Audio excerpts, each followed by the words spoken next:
Good morning, everyone. My name's Hank Setala. I'm the Sonic Shaman, and this is my almost daily Coffee Connect.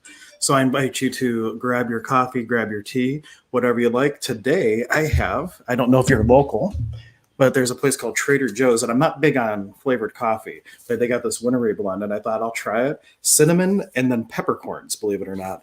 And I was doubtful, but it is delicious. I don't know what it is about it, but they really have a knack for finding these little flavored coffees.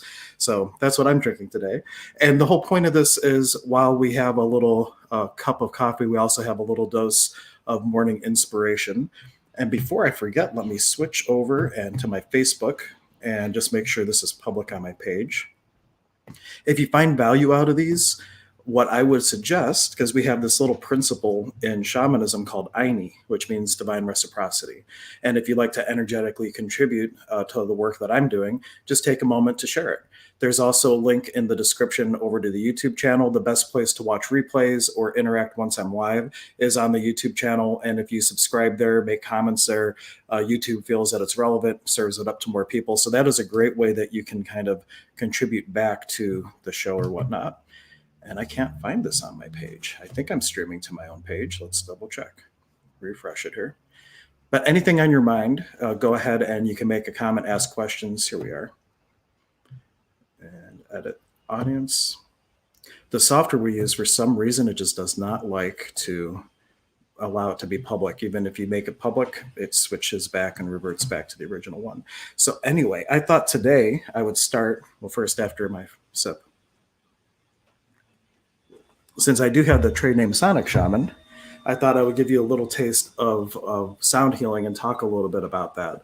And a little bit first of how I got into it. When I got into sound therapy, I was really looking for something that could help affect the physical body.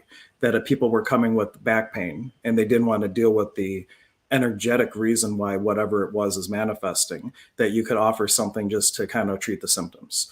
Now, sound healing, though it can do that, it's what I call bridging modality. It's one of those things that when I'm at a show and someone says, "So what's sound healing?" I'll say, "Well, do you want the metaphysical explanation or do you want the scientific explanation?" And especially for the husbands, and I'm not singling you out, guys, but I see it more often with husbands than I do wives. They're walking through a show like this. They do not want to be there. And they were drugged there by a friend or their wife or whatnot. And for those people, especially when I can speak to a little bit about the science behind the sound, you loop them in a little bit and they can wrap their head around it. And now all of a sudden, they might be more open to having another experience because, hey, there was something behind this. So maybe there's something to the rest of this crazy stuff, right? But anyway, so I learned a technique from Soma Energetics, which is using solfeggio frequencies, which is all really numerology. It technically isn't solfeggio because original solfeggio, just to get a little sound nerdy on you for a moment, that's where from Sound of Music you have ut, re, mi, fa, sol, la. And the whole idea of ut, before they changed it to do because it sounded prettier when you sing it, ut but tonic note. And people would meditate and they would come up with the note of the day. Like, what is the vibration of today? It's kind of the whole inspiration behind these live streams. What is the energy of today? And they would figure that out and then they would tune their instruments to that. So what solfeggio today is not necessarily solfeggio tomorrow. So it's kind of mismarketing in a way with those forks. However, they do have this patterning of 369, 369, 369. Every single frequency breaks down to a 3, breaks down to a 6, or breaks down to a 9. And those combinations of the forks do like a whole energy balancing healing.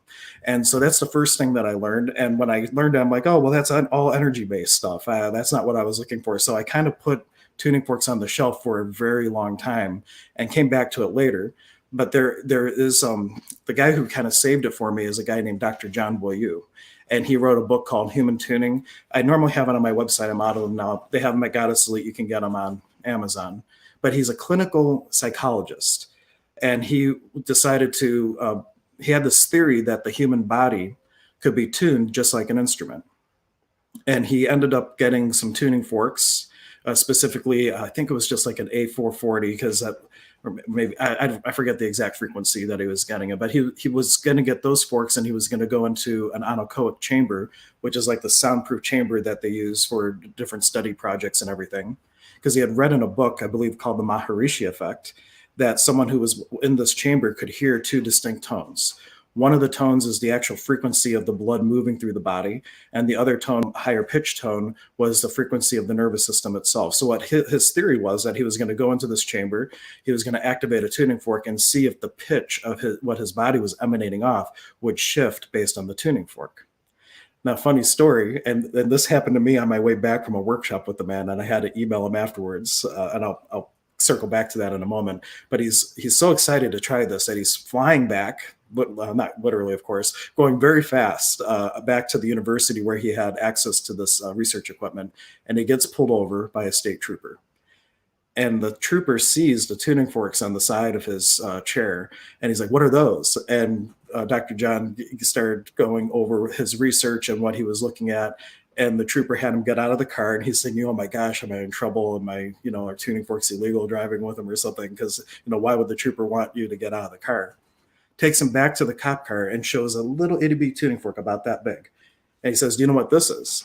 He's like, "Well, it's a really small tuning fork. It must make a really high pitched sound." And he said, "This is what we use to calibrate the radar guns.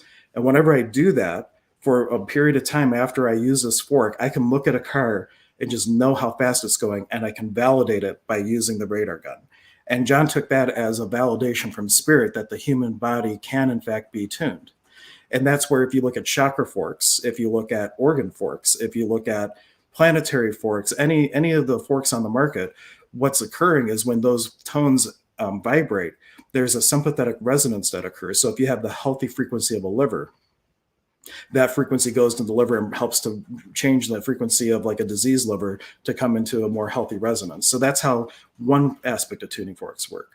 The other part is energetic. If you look at, there's videos you can look at if you Google like acoustic levitation, but they show that how when sound frequencies meet, it has a little drop of water that can levitate in the sound water. It can levitate in the sound wave. It's called a node. It's a still point.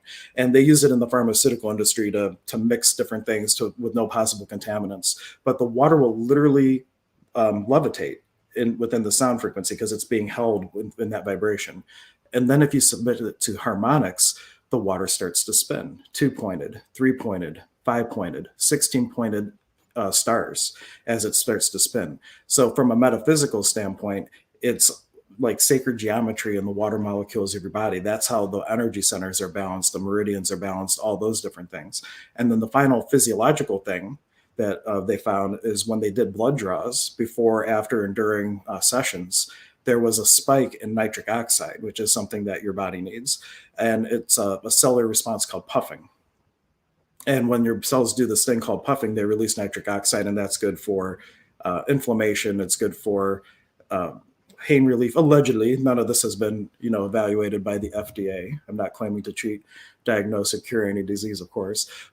But all these things are released into the blood system, and that's why even the husband that comes with his arms crossed, if you can get someone like that to a concert, like one of my sound baths, even they have like this profound experience of relaxation, of bliss. I remember my one friend, I won't mention his name in case his family's ever watching this or whatnot, but they end up getting their dad to come, and he's like this big anti all this kind of stuff. And I catered the whole sound experience because I knew he was very Christian. So I Christianized my ceremony a lot. I really dramatized it a little bit within his frame.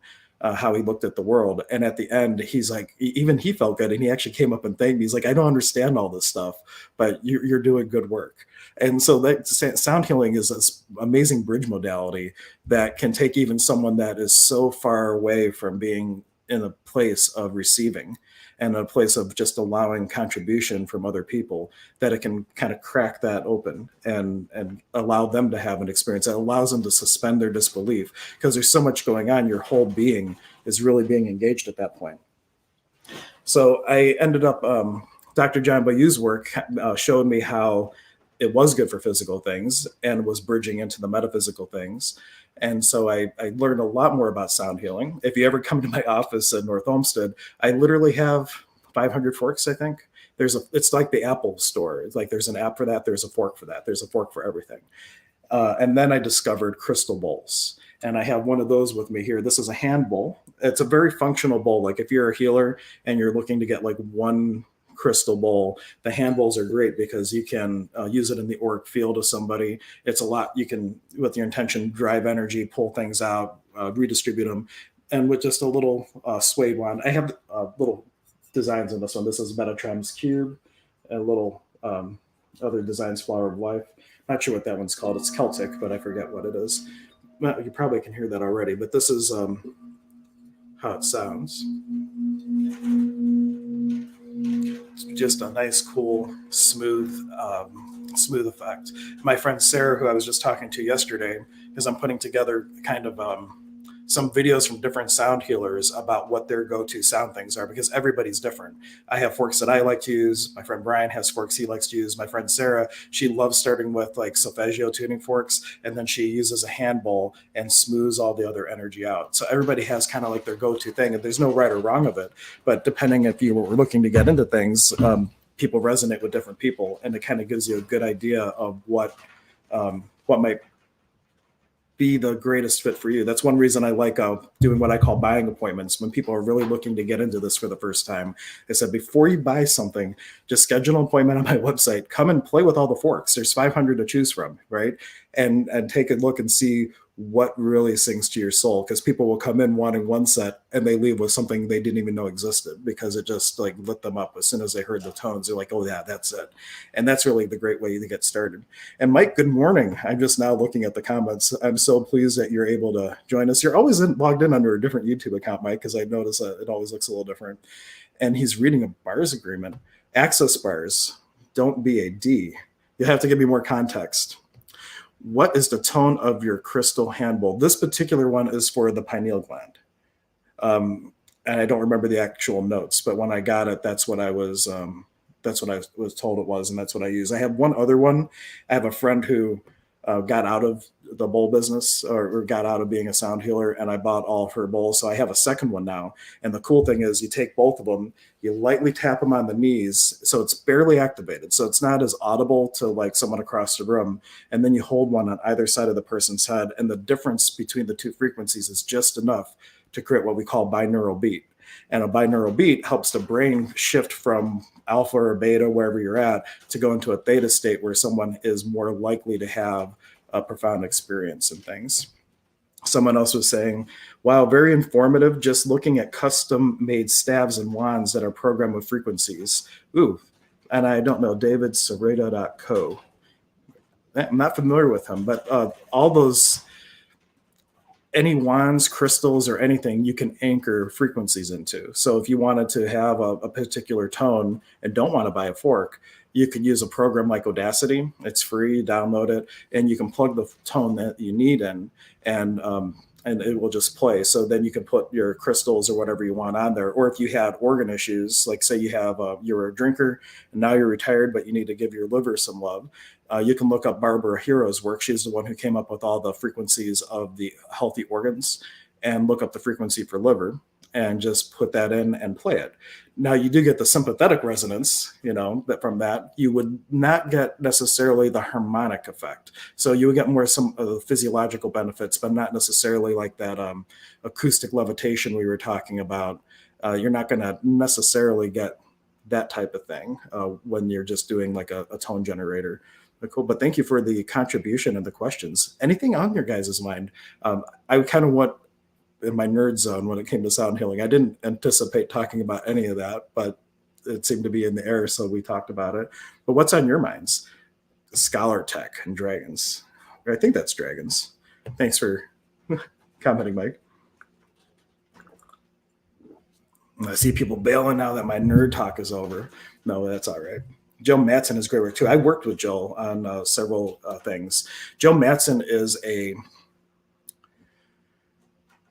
she's just amazing. She is a musician, and she will write music and incorporate tones for these things that we talked about. So one of my go-to things, if I have a client that comes in and they have a family member who has addictions, and they really want to get them help, but that person is nowhere near the space to receive, there's one of her works called Paint Your Soul. It is solfeggio, reverse solfeggio, and Fibonacci tones.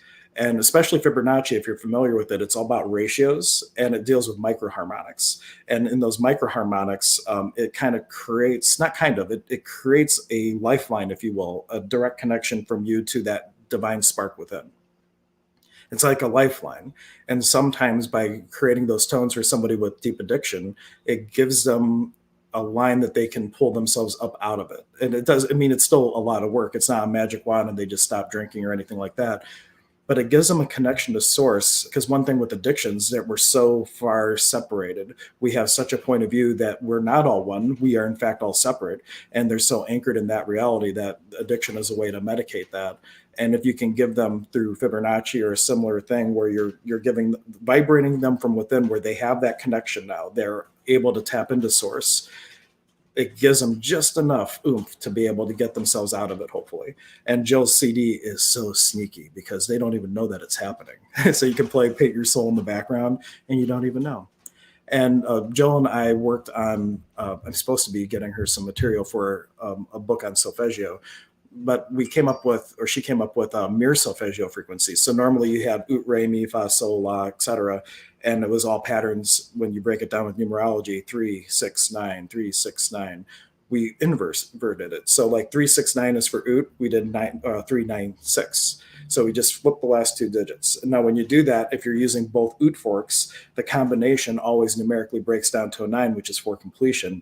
And I started working with people using this particular tuning fork. So in fact, that's my go-to set. I know Magic Mike, I've used it on you before. Anybody who's ever had a session with me, chances are at some point in the session, I incorporated the solfeggio and mirror solfeggio because I look at it as a total being healing. They're marketed from some places as being chakra forks, and they do definitely do balance the chakras, but it's way more dynamic than that in my view. There's a lot of things going on. And Tesla even said, if you understood the magic, I think, of 369, you would unlock the mysteries of the universe. That's how important numerically 369 is. But Jill Matson, great. Jill's Wings of Light is her website if you want to Google her. And they also have Sherry Edwards is a dear friend of Jill's. I haven't connected with her personally, but Sherry Edwards has this unique ability to hear the vibration of a disease. She's like a human Rife machine, if you know what a Rife machine is. And she worked with Jill with the coronavirus. I believe the website's coronavirusdefense.org, all with free resources to help acclimate your body that if you do get the virus, it doesn't hit as hard, or if you do have it, the frequencies that will help heal it. So it's all to music and everything. Let me just make sure I got the right website for that, because that is a really great resource if you let's see, coronavirus defense, I believe. Nope, I don't want the Ohio site. Coronavirusdefense.org. I'll have to go to my email if this isn't it. Yep. Here we go. I'll put it up in a banner so everybody can make sure they have it. But hands down, if for no other reason to share the stream, share this or give this to your friends because it has a lot of good resources on it. So I have it up on a banner and I'll put in the comments.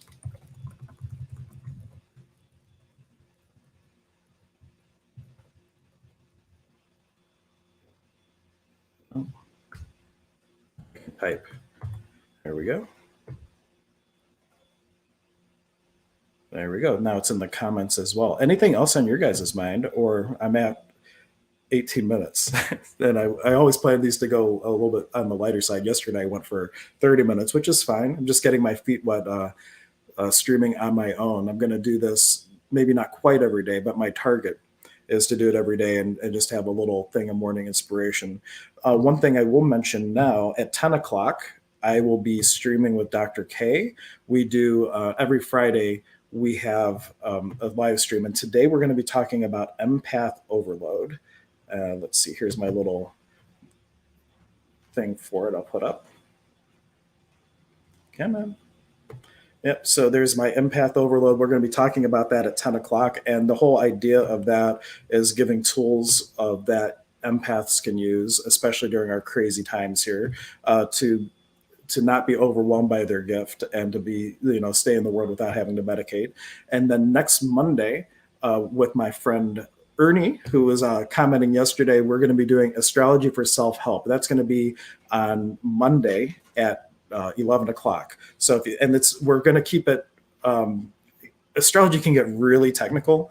And the only reason I can hang in the conversations is, believe it or not, I'm a certified intermediate astrologer, but I don't remember all that stuff. If I were to read somebody's chart, I would have to look up everything. But I know enough where I can hang in a conversation, ask good questions, and direct it in a layman's way where whatever we talk about, we're going to be able to make it relevant to how it can actually help you in the here and now. And then next, I think this is also Monday at 2 o'clock, we're going to have Leela on. You might know her as Willow, depending on which circles you know her from. But we're going to be doing a whole little segment on death and regeneration, just in time for winter, right?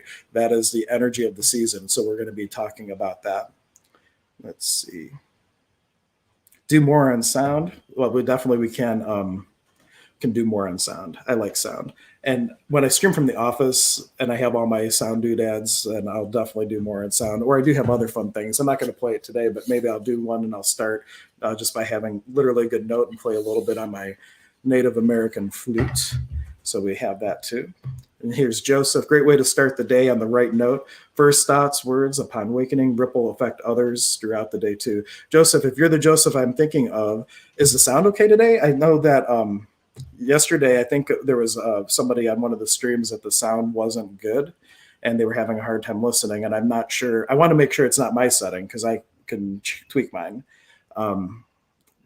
Or maybe if it was just a combination. I know that the one time I found yesterday, one of my dear friends, Sarah Stabler, we had reconnected and I said, well, we should talk. And instead of talking, she just came on a stream that Casey and I were going to do. And the conversation went the route of talking about hypnosis and all kinds of wonderful things and entity removal, all kinds of fun stuff. As if you don't know, I'm also a trained Paco, which means nature mystic. It's a type of South American shamanism. And that's where kind of the main thing that I do came from. I was doing sound therapy, I was doing shamanism, and I never mixed the two because my teacher from the shamanic arts, he actually has a nonprofit called the Salka Munai Ayu, which is a organization that is dedicated to preserve the original teachings of Native traditions. And so I was very tried and true to that. Like I didn't mix things or anything like that.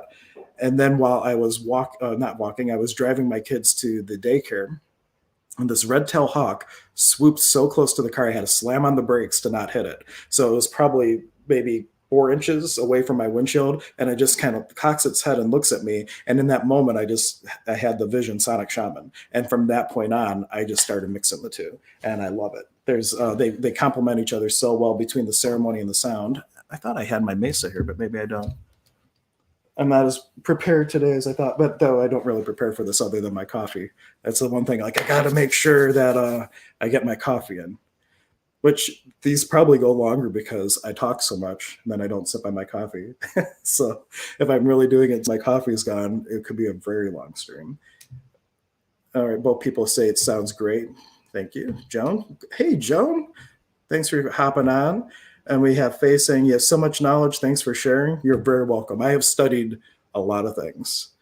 And my memory is that there's some times where I could take a workshop and right afterwards, I could verbatim repeat the whole workshop back to you. That's how much it just sticks in my head. And there's other times that I don't remember anything. But what I do know is when I need the information, it's just there. Sometimes I wonder, like, did I take a class on that? Or am I making that up? I don't know. But I know that the knowledge is valid, so I just roll with it. So that's sometimes when you do a little channeling work, if someone or something else is coming through you. There's one time I had a healing session, I'm working on someone, and I never even heard of it. I got from Spirit, they need the 13th rite of Moon Key. And I'm like, well, that's great. I don't know what that is. And then Spirit said, Lisa Marie Whitefeather knows it. I'm like, okay, but I know Lisa. So there's a way that in the shamanic art, you can call on the shadow self of somebody else, an aspect of them to come and do work for you. So I called her and her essence in, and I went through the whole thing. And then afterwards, I looked it up, and sure enough, she trained with the Four Wind Society and actually was one of the people listed for the 13th rite of Moon Key. And I'm like, well, Spirit didn't let me down. So it's, if you can just trust yourself that you'll know that you know that you know when you need to know, then you'll know. Mike says, that's why I love you. Yes, I love you too, Magic Mike. I love that we coined the term Magic Mike for Mike because it just is so fitting to him. He's very magical, and whenever he'll be in a conversation with you, if you've never experienced Magic Mike, he might be talking about something, and you're like, "What the hell is this man talking about?" And then, like 2 months later, 2 weeks later, a couple times when you meet him later, all of a sudden something he says makes the first thing so relevant. I think he's existing in multiple time frames at the same time, and he'll be like a couple weeks ahead in a conversation, but then all of a sudden it all makes sense. And so I call him Magic Mike. Yeah. Okay. Any questions? Well, I have a little bit of coffee left. I will have to break before my next stream because I got to refill my coffee and then get ready for Dr. K, but definitely stay on for that if you'd like.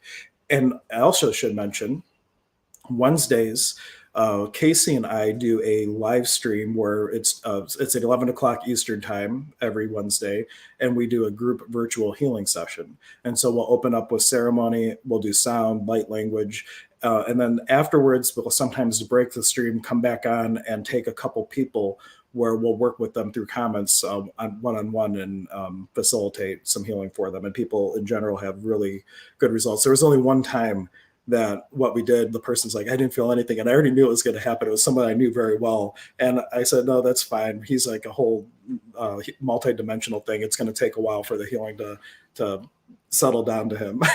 But it really has a little something for everyone. Oh, Casey's making it. Oh, yeah. You know who I'm talking about. Good old Scott. And Casey's face, I'm going to pick on you. Casey's like, that's never happened before. And I'm like, that's all right. That's just Scott. Scott's, hey, Mike, you know Scott. You know what I'm talking about. He's an alien, perhaps. Thanks for hopping on, Casey. Glad that you got to see me drinking my coffee.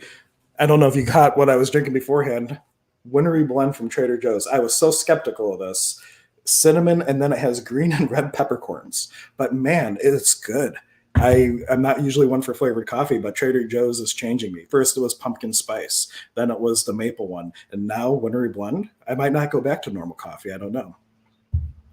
Joseph, 13 rights of the womb. Yeah, it is. It is a womb healing. Oh, yeah, you got the comment in before I clicked on Joe's. The 13th right of the womb. It was a womb healing, and after I unpacked that session, based on what they shared, it was completely relevant as to why they needed the healing. But at that time, I didn't know anything about that work because I hadn't studied anything. I still haven't studied anything of the Four Winds. The only thing I know from Four Winds is that the guy who started that, and my teacher, Zane Kerfman, who wrote the book Inca Mountain Magic. So if you want to pick that up on Amazon, shameless shout out for that book. Great content in it. They had the same teachers, or a couple of the same teachers, and the work went in two completely different directions. So the only real things I know about Four Winds are where Zane has made the distinction of something that they do a little differently, like the Samanjikui, they have a thing, or the belting ceremony that you have in the Champiawe. They have little variations that kind of evolved into Four Winds.